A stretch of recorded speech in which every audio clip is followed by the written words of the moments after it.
And we're back. Of course, it is MIFF time again in Melbourne, and once more in the lead up to what is Melbourne's biggest festival, I guess.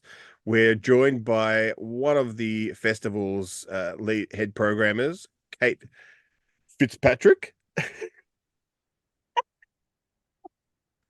uh, to talk about films showing at the festival this year. I think this time, why don't we just go with your top picks? Like, what do you Some, think that people yeah.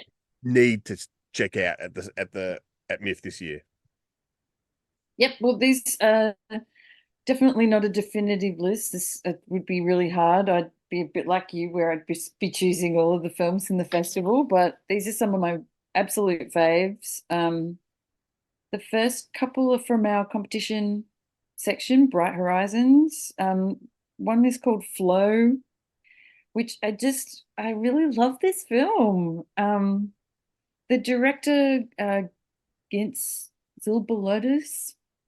He made a bit of a splash a few years ago with this his first film called Away, which I think they screened at Fantastic Fest here in Melbourne. And it was a bit of a festival darling. Like it played so many different festivals, and it was he did everything. Like he did the animation, he did the story, he directed it, he edited it, produced it, everything. This film is his follow-up film. Because Bright Horizons is for first and second time feature films, and this is a more collaborative effort. But it's really the kind like it's kind of made for me. It's a story of a cat. It's an animated film again as well, but it's this cat is trying to survive what seemingly is like an end of the world flood. And through the course of survival, meets a whole host of other animals, um, and they all have to kind of like work together to help each other survive. There's like a lemur and a dog. There's a few dogs actually. This really magnificent bird who behaves very unbird-like in helping the cat. It's really well done. The animation is really quite beautiful. And it's totally wordless. Like there's no Oh, no narration. dialogue. There's no dialogue whatsoever. There's no narration at all. There's nothing to kind of really tell you what's going on other than these really fantastically well thought out and well animated animals. Yeah, there's no humans in it at all. Another great thing. There's Humans are garbage. So nothing spoils a good film about animals more than humans. exactly, exactly. You Uh, know things are not going to go well for the animal when the I humans did are around. I did see this in the program. It's a very different style of animation too. I don't know exactly, or his illustration technique is a bit unusual. Yes, it is. It is very unusual. And I think at first I was a little, it took me a while to kind of sit with it, but really at times throughout the film, I think it's actually very, really beautiful. It works to really great effect. 'Cause yeah, Yeah, for it's me, it's a really, when I saw the images, I thought it looked like a 90s video game cutscene, like that kind of animation, like very much a, Return to Zork, Seventh Guest type thing. I'm such a nerd. Fucking hell. you totally are. Like Jesus, if I'd hurt myself if I was any more of a if I was any more of a nerd, I'd have incapacitated myself. Uh, Yeah, look, it's great. If you like animals, which I do, and animation, which I also do, I don't it's just it's really I think it's a really mean feat to make such something so emotional with no dialogue and just a bunch of digitally created animals. animals, and this is the second, I think, the second animated film about animals that feature, like, there's the Concierge as well, which is the anime one about the the one who works in the Yeah, hotel and but has to serve yeah, and all the guests are animals, like talking it's animals. like yeah, it's kind of it's like that's in the MIFF schools program actually, which I I program that section. Um, yeah, it's kind of like the humans are paying penance for, you know, all the wrongs that they've done exotic animals in the world. Yeah. Yeah, like the all the animals in this hotel are kind of extinct because of human interaction. So the Right. humans are making up for it by waiting on them. Hand It's and foot. very cute. Fascinating. Yeah. Yeah. Right. Yeah. Um. Um, yeah, and the other film, I mean, all of our Bright Horizons. In fact, I've got three Bright Horizons films. Let's be real. Yes, I do. I have three Bright Horizons films that I want to highlight because I really think they're just fantastic. They're also ones that you will not see if you don't see them at MIFF. The other one's called Good One. It's by India Donaldson, and it's her feature debut. It's just it's so good. It the main actress in it, this is her first role. Lily Colliers is her name, and she gives the most incredible performance. The entire film is really kind of told from her perspective. She is going on a camping trip. It's a planned camping trip with her dad, his best friend, and his best friend's son. They're all supposed to be going on the camping trip together. But when they go to pick up the friend, his son has decided he's not coming anymore. And so she finds herself on a camping trip alone with her dad and her dad's best friend. Um, so she kind of has to navigate this. This They've got sounds this like a kind of lot of. like typical blokey, So this sounds like a lot ego. of movies I've seen, but just not at the cinema. Usually, that you go and you get to see 5 minute clips of on certain sites on the internet.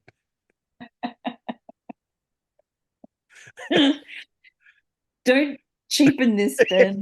Sorry, I apologize. No, it's really fantastic, and it's filmed in like upstate New York. So it's very beautiful, but it's such a fantastic, simple story that's just told very beautifully. It's told really well. And it's got, and the guy's name is totally leaving my mind now. It's really well known. He was in Drugstore Cowboy. He's in Ally McBeal. He's actually in another film at MIFF too. He's in Blackout. James. Oh, James LaGrosse. Yes. Yeah, Thank you so James much. LaGrosse. He plays her Yeah. dad. He's great. He's really fantastic. He's great in Blackout too. That's another film in Night Shift. Yeah, I highly recommend Good One. I think it's really fantastic. I think everybody should see it. And the other film from Bright Horizons is on Becoming a Guinea Fowl. Yeah. This is a second feature by uh oh my God, Rengano Nyoni. I totally Yeah, nearly so forgot her the name. filmmaker. Yeah. Well, I don't know. Yeah, she did I Am Not a Witch from a few years ago. We played it at MIFF. It was a really great film. And this is a really great film as well. It's set in Zambia. It's got one of the best opening scenes of a film that I saw in Cannes this year, I reckon. Like really kind of one of these films that grabs you from the outset. It's got this fantastic imagery. The image on our website is from that first scene. Like the main Is, protagonist is wearing this incredible outfit. is this that where it's all like silver, like a Yeah, yeah, yeah, yeah, yeah, yeah, yeah, yeah. It's really great, and that it's a great scene, and it kind of goes on. It's like almost like a collective community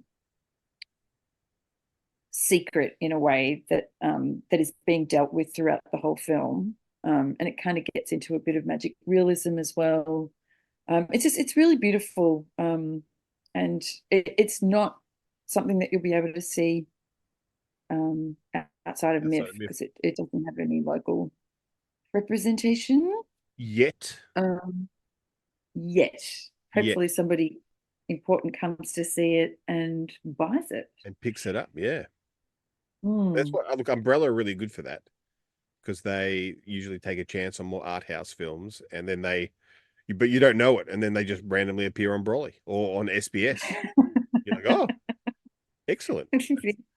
Yeah, Really? Those things? yeah, they picked this up. When did they get the release?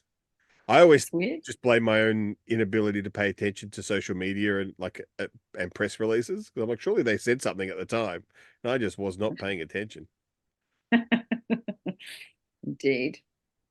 It was always it was Another, my favorite thing to do was to bitch about how could this film not be released in Australia? It's outrageous. And then walk into a news agency and in the $2 DVD box, I'm like, oh, there it is. oh, there it is. Yeah. Someone So it has did come out. released someone has released Get Carter or whatever it was that I was complaining about. Yeah. Um, Another film that I really like is a film I saw in Berlin earlier this year called Crossing. It's by Levin Aiken, who did And Then We Danced from a few years ago, Georgian film. Really? This is a really great film about this woman who's going on a mission to find, she's kind of made a promise to her dying sister that she's going to go and find her niece, who who's kind of run away um, because she's not been accepted by her family. She's a trans woman. And so this aunt sets out to find her and put things right again. And she meets this young kid along the way who like kind of makes out that he knows where to find her. He just really wants to get out as well, get out of this kind of shitty town that he lives in. He wants to, you know, travel the world, I suppose. And it's just a really great story about this woman reconnecting with her family, but also kind of finding herself, have this great relationship. They form this really interesting bond, her and the young kid. Um, So it's a road it, movie? it's kind of, yeah, it's kind of a road movie, um, and a not a yeah, and a family drama really. And they meet this trans lawyer when they arrive in the town where she supposedly is, who goes in to help them as well. And it was just something about it as well. Like it's really joyful. There's these great scenes at night. A lot of it happens in the streets as well. So there's this great sense of being in the street at night. There's lots of life in the street, people out eating, dancing. In fact, the image on our website is of the main woman dancing, and there's this beautiful scene where she does that. And it was just also one of these films that it happened a bit in Berlin this year where I thought, it's just really nice. There's trans themes or queer themes in this film, but it's not like the focus of the film, or bad things don't happen. Yeah. Like it's just kind of, I don't know, it felt like we were entering a new era or something of, it just happens to be part of life now and it's not, Yeah, we that's not don't that. have to Yeah. There die used to be or, a real thing in queer cinema where it was always they're always coming out. And that was the sole thing that yeah, happened in these people's lives. And you're like, well, yeah, things yeah. happen. There's more to it than just that. That's not just like you know, Yeah, can we tell some other that's not, stories about, yeah. yeah, yeah, Well, it feels like that's kind of where yeah, we're getting those stories now. yeah. Um, Another film I really love is the documentary Made in England, which is about the films of Powell and Pressburger. And Oh, it's I love Palin yeah, Pressburger. yeah, it's great because it's presented by Martin Scorsese. So he doesn't direct it. The director is someone David Hinton, I think is the director's name, but Marty's really your guide through this whole thing. Right. That makes sense because he It's loves all of that. He loves all of those kind of old British yeah, films. it's very much a personal reflection on his relationship with Pal and Pressburger. You know, from being a young, tiny little asthmatic kid who couldn't go out and run around, so he sat in front of the TV and watched these movies over and Yeah. over again on a tiny TV. But it's also this great, he does this great analysis of his own work through the influence of them, um, Yeah, right. which is really fascinating. Yeah. There's I some mean, really how great do you shot. how do you equate Mean Streets with Canterbury Tales or I Know Where I'm Going? Yeah, well, you gotta see, you You gotta gotta see it. see You gotta it. see it. 'Cause Yeah. he does these great, like, shot for shot comparisons and really interesting analysis on different filming techniques, and but also really great stuff about their lives, particularly Michael Powell, like, you know, how he kind of imploded or like ruined his own career by making Peeping Tom and Because he did a lot um of stuff by him. I don't know if Pressburger. I've never seen a Pressburger like solo effort, but I've seen quite a few Michael Powell, yeah, things that he did, separately. and yeah, and it's just interesting how they're in each other's lives. So, like, married Thelma Schoonmaker, and yeah, so it's really great. And kind of as an adjunct to that, we're screening a Powell and Pressburger film in our restorations section. Oh, It's called The Small Back Room. yeah, which is like got to do with the red shoes, doesn't it? It's like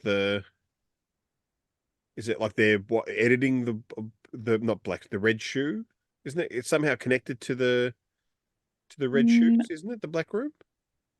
the Oh, Small Back Room, I don't yeah, know about that. Um, I don't know about that connection, actually, if I could that's be a wrong. thing. Somewhere I have the Criterion DVD of it. That's how long ago Of the Small I Back Room. oh, the small back room, yeah. Oh, Uh, wow, cool. uh, Yeah, I because don't I know. became obsessed with after watching I Know Where I'm Going and Canterbury Tale, I became obsessed with Pressburger and Powell. Right. And then I bought the red shoes and then well maybe it was just the way maybe it was just while he was editing the red shoes, that's where he came up with the stuff for the little back room. I'm misremembering the text on the back of the DVD because I funnily Uh, enough I never actually ended up watching it. Like it's still sealed. I have the DVD, right. it's still sealed. Well, you should come and watch it at MIFF Yeah, instead. perfect. I can't though. It's Like I great. filled up my 12. My 12 have been filled up by other films. Well, watch that Criterion because it's really great. Like, I think I think it's a lesser seen one, but it's really just as great as other Well, films of theirs. I really want to check out the doco too. Yeah, it's great. It's really great, and it'll make you want to watch all of those films All all those over again. I again. mean, well, I watch I Know Where I'm Going, specifically the Kaylee scene. Like I watch that, yeah, like almost on a I'm yearly basis. I'm embarrassed to tell you I've never seen it. You've never seen it. I've It's never seen it. have you seen Leap Year with Amy Adams and the guy who plays Yeah, no, I Robert know the Evans? guy. Yeah, yeah, Matthew yeah. Good or No, whatever his name is. That's basically for some reason they remade it, but they set it in Ireland. They set the remake in Ireland and I Know Where I'm Going is in Scotland, set in Scotland, but basically the same story, but they modern adaptation of it. But it's really good. It's what's her name? The woman from Pygmalion is the star of it. Whose now name is totally escaped me, but they have the Kaylee scene is got this great sequence of I think they call it round singing, where they all the entire village kind of sing along, but it just creates this sound that is almost impossible to recreate outside of like people doing it live. Like you can't record it right. properly and you can't recreate it like electronically, but it's just a great thing. And what's the name is in it too? The guy from Dad's Army is much younger. The really old guy from Dad's Army is pops up in it. The Waking Ned Divine guy, uh, which is always I was I like, love yeah, I love seeing those people when they're young. Yeah. It's great. But the thing is, he looks exactly the same. He looks he's a 20-year-old, 80-year-old. It's Great. Roger Livesey is the guy, is the male lead. I remember that. Anyway, enough about that. What else have we? Well, well, yeah, no, Or is all of that their films are on my list. yeah? Um, Matt and Mara, I really love. Um, this is by Kazik Radwanski, who did Anne at 13,000 Feet a few years ago, which I think we screened that when we were online. It might have been the COVID lockdown year, Ah, at least the first one. It's really great. And the woman from that, Dara Campbell, she's in this with Matt Johnson. So they are the Matt and Mara of the title. So it's a Canadian film. And Dara plays Mara. She's a woman living with her husband and child. Um, and she's known Matt from like their old college buddies, but they've obviously haven't seen each other for a while. And he comes back into her life.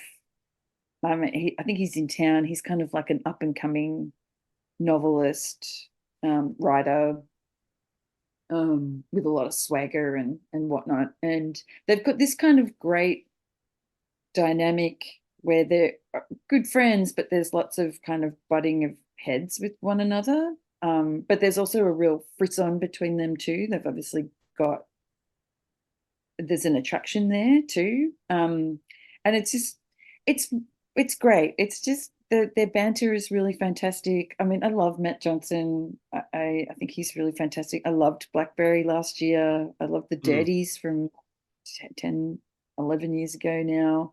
geez. And I really like Kazak's films too. Like I love and 13,000 Feet. It's really great. Um, don't know what else to say about that, but I think it's I was just really I was just going fantastic. to let you hang there and see how long the. It's you just I think there's obviously they're all good mates, these people, and I think there's a special magic that happens when people who know each other that well come together and make a film. There's something very lived in Yeah, about it. Um, there's an ease to it that is difficult, I think, to recreate if you don't have that rapport already. yeah, Yeah, it's really great. awesome, awesome. Um, Another film I really, really love, which is another film you won't get to see if you don't come and see it at MIFF, is Michelle Franco's new film, which doesn't feel that new now because it was at Venice last year, but it's called Memory. Um, Peter Sarsgaard won Best Actor at Venice last year for it. It's him and Jessica Chastain. Um, uh, they meet at a high school reunion, and that it's just, and then they form a friendship. She's a carer, and she becomes his carer. But they went to high school together, and it's this really interesting exploration of memory. Like Peter Sarsgaard's character's got early onset dementia, but there's something that's happened in the past that she's she's got this memory of as well. But it's just a really interesting look at memory, how memory can be unreliable, um, can be kind of things can be misremembered. Um, it's really great. It's the two of them, and I'm not always into Jessica Chastain. Like I don't always love her, but I think she's really exceptional in this. I think he's really fantastic in it. Jessica Harper is in it as Oh well. wow, She plays Jessica Chastain's mum. wow, Merritt Weaver is in it as well, and I love Merritt Weaver. Um, yeah, it's really, really great. I would love for as many people to come and see it as possible because I think it's one of my favorite films of the festival. Awesome. And just before we wrap up, do you want to talk about one of the films I'm most interested in seeing at the festival, Memory? Ah, well played, Uh, sir. Well played.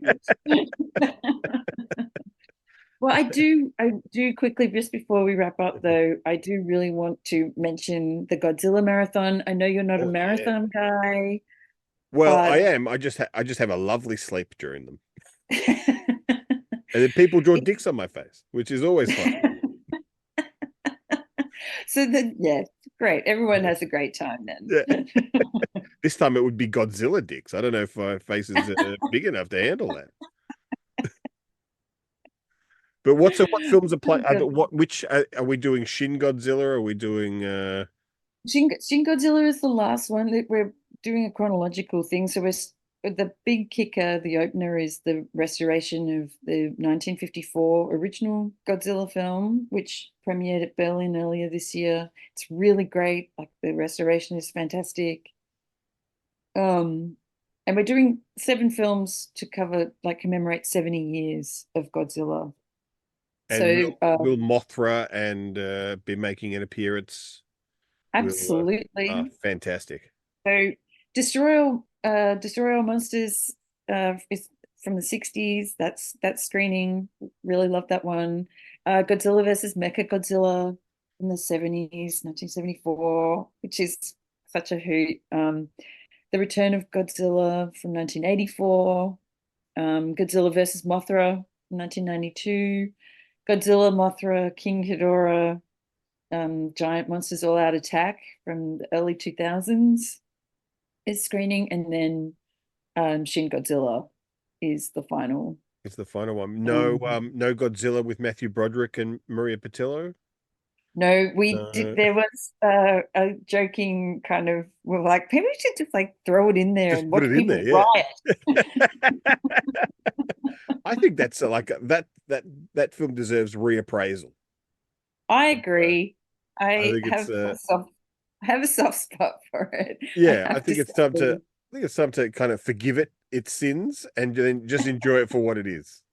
Exactly. It's, Yeah. really don't make it something it's not Yeah. really. Don't expect But that. Well, it's that's it. Now definitely the expectations are gone. No one yeah, expects it to exactly. be Everyone knows it's not up to scratch, so just go yeah. in with Now you can just super low enjoy it. expectations. Yeah. But it's going to be really fun. We've got an introduction from the guy at Toho who is called Dr. G. His entire job is Godzilla. He just Godzilla. looks up to Godzilla, Kohei. He's really fantastic.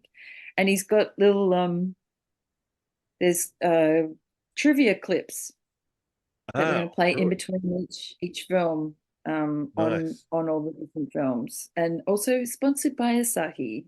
So they're going to be Some giving out beers. some free Get on the Japanese beers. beers. Get on the beers at Godzilla at the Godzilla Marathon. Fantastic. Exactly. It's going to be fun. It'll be really Ah, fun. that's And fantastic. there are also films that are really not easy to see legally.